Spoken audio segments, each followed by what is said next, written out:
صاحب ہم کچھ بھی کر لیں، ایک تاثر تو یہ بھی پایا جاتا ہے نا کہ اگر امریکہ نے اپنا جو اسٹریٹجک ایلائی ہے وہ چن لیا ہے، اور ان دیٹ کیس وہ بھارت ہے، اور بھارت ہم سے بڑا ملک ہے آبادی کے لحاظ سے بھی، مارکیٹ ان کی بڑی ہے، اکانومی ان کی بڑی ہے، منڈیاں ان کی زیادہ ہے، افغانستان میں بھی امریکہ ایک سرٹن پالیسی رکھتا ہے، تو پھر ہم کچھ بھی کر لیں، ہم اپنے جتنے ڈپلومیٹس جو ہیں وہ ملک بھیج دیں، لابنگ کروا لیں، کچھ بھی کروا لیں، نیٹ گین وہ نہیں ہونے لگا سر۔ اور حکومت کے اکثر وزراء جو میرے پروگرام میں آتے ہیں وہ یہی ایک وہ مطلب ایک وہ روتے ہیں اس بات کے اوپر، وہ دلیل سے بھی بات کرتے ہیں، لیکن وہ کہتے ہیں ہم مجبور ہیں، ہم کیا کریں، کوئی ہماری سنتا نہیں ہے، بین الاقوامی سطح پر لوگوں نے اپنے کان بند کر لیے ہیں، امریکہ ہماری نہیں سننا چاہتا، اس کو کیسے کاؤنٹر کریں سر؟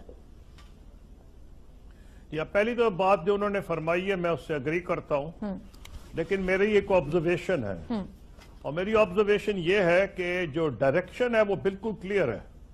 یہ ٹھیک کہہ رہے ہیں پریزیڈنٹ مشرف کے دور میں بھی ملیٹنٹس تھے، لیکن دیکھیے اگر آپ ایگزامن کریں president Musharraf, general Kayani, general Raheel Sharif, بالکل کلیئر ڈائریکشن ہے۔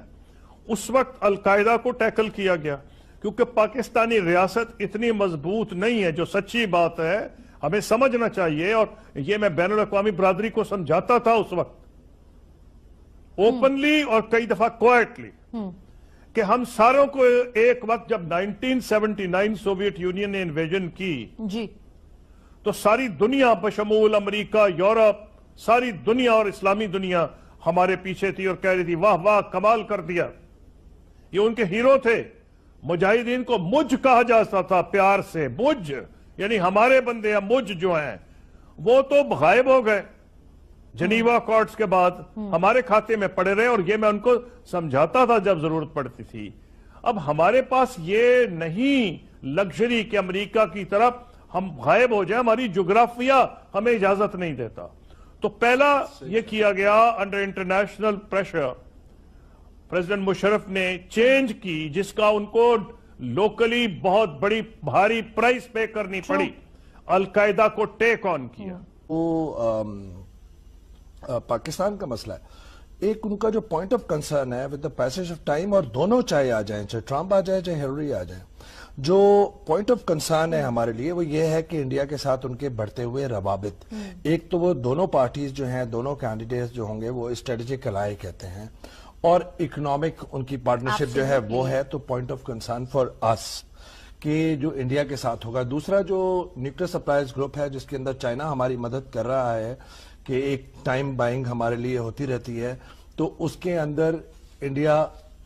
کس طرح اپنا رول پلے کر رہا ہے، تو ایک وہ ہرڈل ہوگی۔ پھر اس کے بعد اگر ہم دیکھیں کہ مستقبل کے اندر جو چائنا کا اکنامک ٹائز ہے پاکستان کے ساتھ وہ تو ہضم کر لے گا امریکہ، لیکن جو اسٹریٹجک الائنس ہے یعنی کہ گوادر پورٹ پہ جو دینے کا معاملہ ہے وہ ہضم نہیں ہوگا۔ تو میں سمجھتا ہوں کہ جو ماضی کی طرح جس طرح آڈ کپل انہوں نے کہا کہ انہوں نے بک میں بھی اپنے لکھا ہے، جو ایک کافی مفصل اس کا ذکر کیا ہے خسری صاحب نے بھی، لیکن وہ آڈ ریلیشن شپ جاری رہے گا، لیکن بہت حد تک کٹوتی ہوگی کیونکہ ان کی واشنگٹن کی نظریں زیادہ تر مشرق وسطیٰ پہ ہوں گی، یہاں پہ کاؤنٹر ٹیررزم ریلیشن شپ۔ جہاں تک پاکستان افغانستان کا، پاکستان اور ہندوستان کا تعلق ہے، کوئی بنیادی تبدیلی نہیں آئے گی اگر ہلری کلنٹن بن جائے صدر، وہ یہی ہوگی کہ وہ کہتی رہیں گی ہمیں، اور نیچرلی ہمیں اپنے مفاد میں ایڈریس کرنا ہے، امریکہ کا پریشر ہو نہ ہو۔ نان سٹیٹ ایکٹرز کا جو مسئلہ ہے وہ کہیں گی جی آپ کی یہاں سے سینکچریز ہیں جہاں سے لوگ افغانستان جاتے ہیں، جہاں سے لوگ ہندوستان جاتے ہیں۔ آف کورس ہماری فورن پالیسی کو پرو ایکٹیو ہونا پڑے گا، اور ہمیں اس سلسلے میں اپنے فورن آفس کو زیادہ افیکٹو بنانا پڑے گا by providing proactive leadership, وہ ایک دوسرا معاملہ ہے۔ لیکن یہ ہوگا کہ وہ جیسے ہمارا ماضی میں رہا ہے پریشر ہم پہ رہے گا، لیکن امریکہ یہ افورڈ نہیں کر سکتا کہ وہ پاکستان سے ٹوٹلی کٹ آف کرے، کیونکہ ابھی کتاب بھی 2013-14 میں آئی تھی ان کی ڈینیل مارکی کی نو ایگزٹ، اس کا بھی بنیادی مقصد یہ تھا کہ جو بھی مسائل ہیں پاکستان کے اور امریکہ کے، جو کہ میں نے اپنی کتاب میں ان کو آڈ کپل ہی کہا ہے، یہ جاری رہیں گے، لیکن ان کے جہاں ایریاز آف ڈائیورجنس ہیں وہ ایریاز آف کنورجنس بھی ہیں، اور دونوں کو ایک دوسرے کی ضرورت پڑ سکتی ہے، تو ٹرانزیکشنل ریلیشن شپ جاری رہے گی۔ لیکن کیونکہ امریکہ کا اور چین کا، کم از کم امریکہ کی نظر میں بنیادی اختلاف ہو رہا ہے ایشیا پیسفک میں، وہ چائنا کو ریسٹرکٹ کرنا چاہتا ہے، لیکن خوش قسمتی سے ساؤتھ ایشین ریجن جو افغانستان کا معاملہ ہے، وہاں چین کے اور امریکہ کے اور پاکستان کے مفادات بنیادی طور پر بہت مختلف نہیں ہیں۔ ٹھیک ہے، اور ٹرمپ کے بننے کی صورت میں سر؟ دیکھیے ٹرمپ آئے گا تو ٹرمپ بھی دو تین چیزیں ہیں۔ ٹرمپ کی جو لینگویج ہے وہ ابھی تک تو یہ رہی ہے کہ وہ نظر آتے ہیں کہ زیادہ پرو انڈیا شاید لینگویج میں ہو،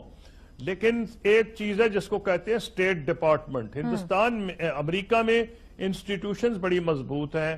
اور سٹیٹ ڈپارٹمنٹ ایک پرماننٹ گورنمنٹ ہے۔ یہ ٹھیک ہے کہ ان کے اوپر جب جو نیا صدر آتا ہے اور جو نیا سیکرٹری آف سٹیٹ آئے گا، ابھی تو جو وائس پریزیڈنٹ ہیں امریکہ میں جو کینڈیڈیٹ ہیں ٹرمپ کے ساتھ، وہ خود ان سے اگری نہیں کرتے، تو ایک قسم کا ریسٹرینٹ ہے۔ پھر جو کانگریس جو بھی الیکٹ ہو، چاہے ریپبلکن ہو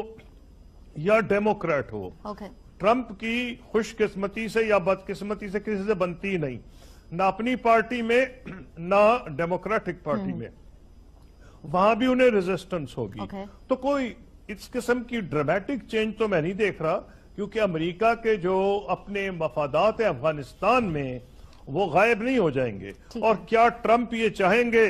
کہ پاکستان کو اتنا دھکیلیں کہ وہ مکمل طور پر چین کی گود میں جا کے بیٹھ جائے؟ یہ میں امریکہ کی لینگویج یوز کر رہا ہوں، ہمارے تو ان کے ساتھ جو لینگویج دوستانہ اور برابری کی بنیاد پر چین کے ساتھ تعلقات ہیں، لیکن جس طرح امریکن اس کو انٹرپریٹ کریں گے، کیا وہ ہمیں مزید دھکیل دیں گے چین کے قریب؟ یہ ان کے اپنے مفاد میں نہیں ہے۔ تو یس یو کین افیکٹ، آپ یہ سمجھ سکتے ہیں کہ ڈائریکٹ جو ملٹری ٹو ایڈ ہے اس میں کمی آ جائے گی، لیکن جو ہم ان کے مختلف پروجیکٹس چل رہے ہیں، یہ اس کے ایجوکیشن کے، ہیلتھ کے یا اس قسم کے، اس میں بنیادی تبدیلی نہیں آئے گی، اور این جی اوز کو جو سپورٹ کرتے ہیں۔ ٹھیک ہے سر، یہ اس سے یہ سوال نکلتا ہے قصوری صاحب جو میں آپ سے پوچھنا چاہوں گی کہ اس سلسلے میں یہ جو ہرڈلز ابھی بتائے ہیں ویس توحید صاحب نے، جو ہرڈلز انہوں نے گنوائے ہیں، سر پاکستان کی کیا پھر کاؤنٹر پالیسیز ہونی چاہیے؟ ہمارا تو وزیر خارجہ نہیں ہے، اور ہم اس وقت اندرونی اور پناما گیٹس اور ان ایشوز میں الجھے ہوئے ہیں۔ سی پیک جو ہے وہ اس کو بھی ایک خواب ہی لگ رہا ہے جو پتہ نہیں شرمندہ تعبیر ہو پائے یا نہ ہو پائے۔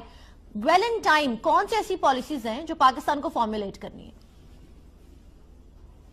دیکھیے دو چین ایسے ایشوز ہیں جو بہرحال پاکستان کو ایڈریس کرنے پڑیں گے، جو انٹرنیشنل کمیونٹی کی کنسرنز ہیں، اور وہ پاکستان کے اپنے مفاد میں بھی ہے۔ ایک تو جو ہندوستان میں اور کشمیر کی میں جو وہ کہتے ہیں نان سٹیٹ ایکٹرز کا رول ہے، اور دوسرا افغانستان میں ہماری پرو ایکٹیو فورن پالیسی ہمارے جو پوائنٹ آف ویو ہے اس کو سامنے لا سکتی ہے، اور وہ بتا سکتی ہے۔ جیسے میں نے یہ کئی مرتبہ کہا ہے کہ جب میں وزیر خارجہ تھا اور ہمارے ہندوستان کے ساتھ ڈائیلاگ اچھا چل رہا تھا، اور مسئلہ کشمیر کا ایک خاکہ تیار ہو گیا تھا جس کی میں نے تمام ڈیٹیلز اپنی کتاب میں دی ہیں، جس کو آج تک انڈیا یا پاکستان نے کانٹرڈکٹ نہیں کیا کسی نے بھی۔ حالانکہ پریزیڈنٹ مشرف نے میری لانچ اٹینڈ کی تھی کراچی میں، اور پرائم منسٹر منموہن سنگھ نے، اور ڈیپٹی پرائم منسٹر جو بی جے پی کی اڈوانی، انہوں نے دلی میں، کسی نے کوئی کانٹرڈکشن نہیں کی۔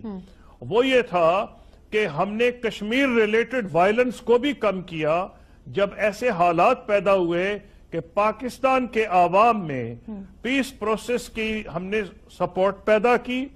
اور اس نے ایسے حالات جو پیدا ہو گئے، ہم نے ان لوگوں کو بھی جو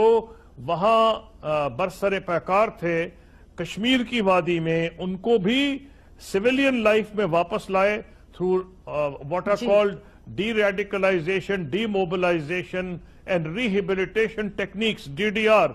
سویلین لائف میں بھی ان کو لائے۔ لیکن اس کے لیے ضرورت ہوتی ہے کہ آپ کا کوئی مثبت پیس پروسیس جاری ہو، تاکہ آج تو یہ ہے کہ نہ آپ کے ایکٹر وہاں کسی فلم میں اگر چلے جائیں تو اس کا فلم کا بائیکاٹ ہو جاتا ہے، کوئی آپ کا سنگر چلا جائے تو وہ مار دھاڑ ہونی شروع ہو جاتی ہے۔ یہ وہ ماحول نہیں تھا۔ اگر ایسا ماحول رہے گا تو ہمیں انٹرنیشنل کمیونٹی کو ایکسپلین کرنا پڑے گا کہ پھر